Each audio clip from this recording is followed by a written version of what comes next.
Hello दोस्तों, नमस्कार। आप सभी साथियों का स्वागत है आपके अपने यूट्यूब चैनल एक्सेस एकेडमी पर। उत्तर प्रदेश जूनियर एडेड शिक्षक भर्ती को लेकर के बड़ी खबर इस वक्त निकलकर सामने आ रही है। इसके साथ साथ टीजीटी पीजीटी एग्जाम डेट और 17-18 जनवरी को होने वाली एलटी ग्रेड शिक्षक भर्ती परीक्षा को लेकर के भी बड़ी अपडेट है, जो इसी वीडियो के माध्यम से आप सभी के साथ डिस्कस करेंगे। आप सभी साथियों से निवेदन है कि वीडियो को बिना स्किप किए हुए अंत तक देखें, जिससे वीडियो में शेयर की गई सारी जानकारी को आप आसानी से समझ सकें। वीडियो में आगे बढ़ने से पहले छोटी सी रिक्वेस्ट है, प्लीज वीडियो को लाइक करें, दोस्तों में शेयर करें। जितने भाई बहन चैनल पर पहली बार विजिट कर रहे हैं और अभी तक चैनल से नहीं जुड़े हैं तो प्लीज चैनल को सब्सक्राइब करके बेल आइकन जरूर दबाएं, जिससे हर छोटी बड़ी लेटेस्ट अपडेट समय समय पर आप सभी को मिलती रहे। तो आइए दोस्तों, शुरू करते हैं आज की धमाकेदार अपडेट का यह वीडियो। सबसे पहले बात करेंगे उत्तर प्रदेश जूनियर एडेड शिक्षक भर्ती को लेकर के आ रही बड़ी अपडेट के बारे में। साथियों, जैसा कि आप सभी लोग जानते हैं, उत्तर प्रदेश में जूनियर एडेड शिक्षक भर्ती 2021 में शुरू हुई थी और जब से यह भर्ती शुरू हुई तभी से इसका विवादों के साथ गहरा संबंध रहा है। अब भर्ती प्रक्रिया में अंतिम चरण का प्रोसेस कंप्लीट होना है और अंतिम चरण से पहले जो है एक बड़ी अपडेट यहां पर निकलकर सामने आ रही है और एक नई समस्या खड़ी हो गई है आवेदकों के सामने। क्या है ये बड़ी अपडेट, उस पर बात करते हैं। तो दोस्तों, यहां पर आप सभी लोग देख सकते हैं जूनियर एडेड शिक्षक भर्ती को लेकर के सबसे पहली बड़ी अपडेट आप सभी के सामने है। अनुभव प्रमाण पत्र विवाद से 99% अभ्यर्थियों का भविष्य अधर में। वित्तविहीन विद्यालयों में वर्षों तक पढ़ा चुके अभ्यर्थियों को अब तक नहीं मिला अनुमोदन।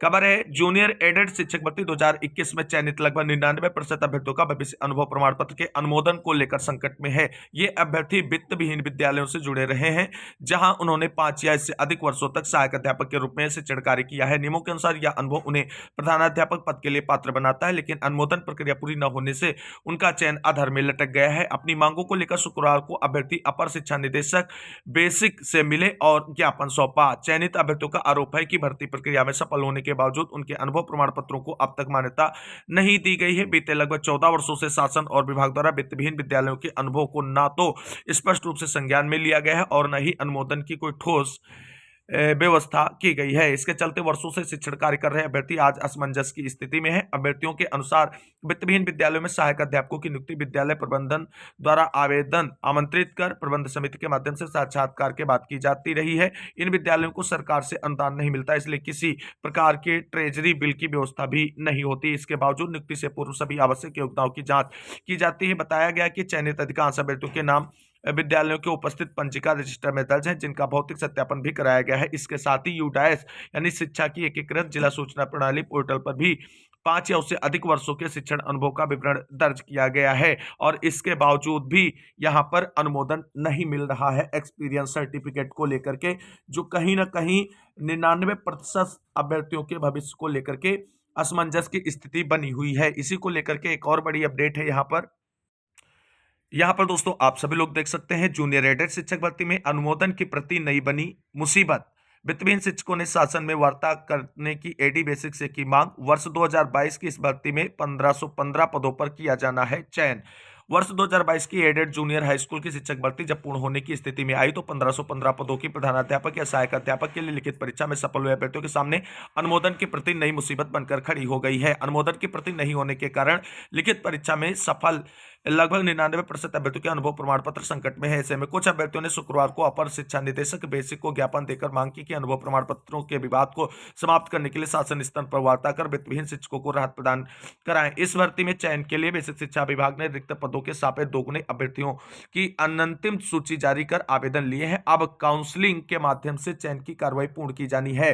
इसके लिए अंतिम सूची में चयनित अभ्यर्थियों को अनुभव प्रमाण पत्र भी प्रस्तुत करना है। मान्यता प्राप्त विद्यालयों कक्षा 6 से 8 में कार्यरत प्रधानाध्यापक व सहायक अध्यापक को अनुभव प्रमाण पत्र के लिए जो 9 पत्रजात उपलब्ध कराने हैं उसमें अनुमोदन की प्रति भी है। अभ्यर्थी ज्ञानवेंद्र सिंह का कहना है कि विद्यालय प्रबंधन द्वारा चयन या नियुक्ति निजी सूचना द्वारा आवेदन लेकर किया गया था। ऐसे में प्रबंध तंत्र द्वारा अनुमोदन की प्रक्रिया को पूरा नहीं किया गया। ऐसे में अनुमोदन की प्रति नहीं होने से अनुभव प्रमाण पत्र कई भी ऐसे जारी नहीं कर रहे हैं, जिससे उनका चयन अटक गया है। तो आप सभी लोग यहाँ पर देख सकते हैं, इस तरीके से जूनियर एडेड शिक्षक भर्ती को लेकर के एक नई समस्या आ गई है आवेदकों के सामने। अब इसका समाधान शासन स्तर से किस तरीके से निकलेगा, ये देखने वाली बात होगी। क्या अनुमोदन की प्रति के बिना ही बीएसए करेंगे। एक्सपीरियंस सर्टिफिकेट का वेरिफिकेशन और मान्य होगा जूनियर एडेड शिक्षक भर्ती में, या शासन स्तर से ही इसका समाधान निकलेगा। आगे की जो भी अपडेट होगी आप सभी को उसके बारे में जानकारी दी जाएगी चैनल के माध्यम से। अब मूव करते हैं अगली बड़ी अपडेट की ओर। दोस्तों अब बात कर लेते हैं 17 और 18 जनवरी को होने वाली एलटी गेट शिक्षक भर्ती को लेकर के आ रही बड़ी अपडेट के बारे में। साथियों आप सभी लोग जानते हैं बहुत सारे चैनलों के माध्यम से ये जानकारी दी जा रही है कि 17 और 18 जनवरी को होने वाली एलटी गेट शिक्षक भर्ती परीक्षा स्थगित कर दी गई है। तो आप सभी को हम यहाँ पर श्योर करना चाहेंगे कि 17 और 18 जनवरी को होने वाली एलटी गेट शिक्षक भर्ती की परीक्षा जो है वो किसी भी हाल में स्थगित नहीं की गई है और ना ही स्थगित होगी। अपने निर्धारित समय पर ही एग्जाम इसका कराया जाएगा। हालांकि यहाँ पर क्यों इस पर आपत्ति दर्ज कराई जा रही है उसको लेकर के जो अपडेट है उस पर बात करते हैं। संयुक्त प्रतियोगी छात्र हुंकार मंच ने उत्तर प्रदेश लोक सेवा आयोग की ओर से 17 और 18 जनवरी को प्रस्तावित एलटी गेट सहायक शिक्षक भर्ती परीक्षा पर आपत्ति जताई। मंच के संयोजक पंकज पांडे ने बताया कि इन तिथियों को लेकर पहले भी आयोग से पत्राचार किया जा चुका, लेकिन परीक्षा में केवल 15 दिन शेष रहने के बावजूद अब तक कोई सकारात्मक सूचना सार्वजनिक नहीं की है। छात्रों का कहना है कि प्रयागराज में मौनी अमावस्या सहित प्रमुख स्नान पर्वों के दौरान बड़ी संख्या में श्रद्धालु संगम स्नान के लिए पहुंचते हैं। स्नान पर्व से पहले ही शहर में भारी भीड़ का आगमन शुरू हो जाता है, जिससे यातायात, ठहराव और प्रशासनिक व्यवस्थाओं पर अत्यधिक दबाव पड़ता है। ऐसे में इसी अवधि के दौरान बड़ी परीक्षाएं आयोजित करना न केवल अव्यवहारिक है बल्कि परीक्षार्थियों की सुरक्षा और सुविधा की दृष्टि से जोखिमपूर्ण भी हो सकता है। यह भी आरोप लगाया कि वर्षों बाद घोषित की गई इन परीक्षाओं की तिथियों को जल्दबाजी में तय किया गया है, जिससे छात्रों को मानसिक और आर्थिक दबाव का सामना करना पड़ रहा है। प्रतियोगी छात्रों ने मुख्यमंत्री से इस मामले में संज्ञान लेने की मांग करते हुए श्रद्धालुओं और परीक्षार्थियों दोनों की सुविधाओं को ध्यान में रखकर 17 और 18 जनवरी की परीक्षाएं टालने का आग्रह किया। साथ ही छात्रों ने घोषणा की है कि 5 जनवरी से वह उत्तर प्रदेश लोक सेवा आयोग के गेट नंबर 2 पर पुनः पहुंचकर जिम्मेदार अधिकारियों से वार्ता करेंगे और आयोग अध्यक्ष से परीक्षा तिथियों पर गंभीर पुनर्विचार करने का अनुरोध करेंगे, ताकि छात्रों को अनावश्यक परेशानी से बचाया जा सके और 17-18 जनवरी को होने वाली एलटीके शिक्षक भर्ती की डेट को आगे पीछे किया जा सके। तो ये यहाँ पर अपडेट है। फिलहाल अभी 17 और 18 जनवरी को ही एलटीके शिक्षक भर्ती की परीक्षा फिक्स है। आप सभी लोग इसी को लेकर के अपनी तैयारी को अंतिम रूप दें। आगे टलने न टलने को लेकर के कोई भी असमंजस अपने मन में ना बिठाएं।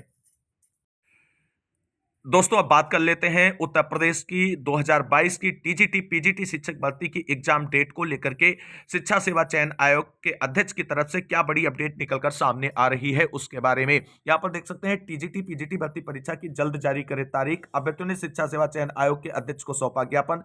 प्रतियोगी छात्रों ने असिस्टेंट प्रोफेसर भर्ती मामले में बनाया दबाव। टीजीटी पीजीटी विज्ञापन वर्ष 2022 की परीक्षा तिथि घोषित करने और असिस्टेंट प्रोफेसर विज्ञापन संख्या 51 से जुड़े विवादों को लेकर प्रतियोगी छात्रों के प्रतिनिधिमंडल ने शुक्रवार को उत्तर प्रदेश शिक्षा सेवा चयन आयोग के नवनियुक्त अध्यक्ष डॉक्टर प्रशांत कुमार से मुलाकात कर ज्ञापन सौंपा। प्रतिनिधिमंडल का नेतृत्व शीतला प्रसाद ओझा ने किया। छात्रों ने भर्ती प्रक्रियाओं में पारदर्शिता और लंबित निर्णयों को लेकर अपनी आपत्तियां रखी। अध्यक्ष स्वयं बाहर आए और गेट नंबर 1 के सामने छात्रों से संवाद कर ज्ञापन लिया। उन्होंने प्रतिनिधिमंडल को भरोसा दिलाया कि सभी मांगों पर गंभीरता से विचार कर उचित निर्णय लिया जाएगा और जल्द ही स्थिति स्पष्ट की जाएगी। ज्ञापन में प्रमुख रूप से 6 मांगे रखी गई। इनमें असिस्टेंट प्रोफेसर विज्ञापन संख्या 51 में अंतिम संशोधित उत्तर कुंजी जारी किए बिना परिणाम घोषित किए जाने पर आपत्ति। परिणाम निर्माण में रिटायर कर्मचारी की भूमिका की जांच। टीजीटी पीजीटी 2022 की परीक्षा तिथि शीघ्र घोषित करने। परीक्षा नियंत्रक को आयोग से हटाने। टीजीटी के नए विज्ञापन में प्राविधिक कला के छात्रों को एक अवसर देने तथा प्रशिक्षित स्नातक प्रवक्ता और असिस्टेंट प्रोफेसर के नए विज्ञापन जल्द जारी करने की मांग शामिल है। इस अवसर पर राहुल पांडे, विनोद चौरसिया, नीरज मिश्रा, आशुतोष मिश्रा, संदीप कुमार, प्रभाकर सिंह, दिनेश लाल यादव, रजनी मिश्रा, विशाल सिंह आदि मौजूद रहे। यहाँ पर आप सभी लोग देख सकते हैं टीजीटी 2026 में प्राविधिक कला शामिल करने की भी मांग की गई है आवेदकों की तरफ से। और यहाँ पर इसकी अपडेट है। यहाँ पर अध्यक्ष जी का स्टेटमेंट है, मैं भ्रमण पर था और कुछ लड़के बाहर खड़े थे। मैंने कहा कि आप लोग अपनी अपनी तैयारी करें। यहाँ की प्रक्रिया पारदर्शी और सही तरीके से कराई जाएगी। सूचना प्रेस विज्ञप्ति व वेबसाइट के जरिए आप सभी को दी जाएगी। ये बड़ा स्टेटमेंट है और बहुत जल्द आप सभी को बता दें उत्तर प्रदेश शिक्षा सेवा चयन आयोग से अच्छी खबरें आप सभी को देखने को मिल सकती हैं। तो आज की इस महत्वपूर्ण अपडेट के साथ इस वीडियो में बस इतना ही। मिलते हैं एक और नई वीडियो में, तब तक के लिए सभी भाई बहनों को जय हिंद, जय भारत, वंदे मातरम।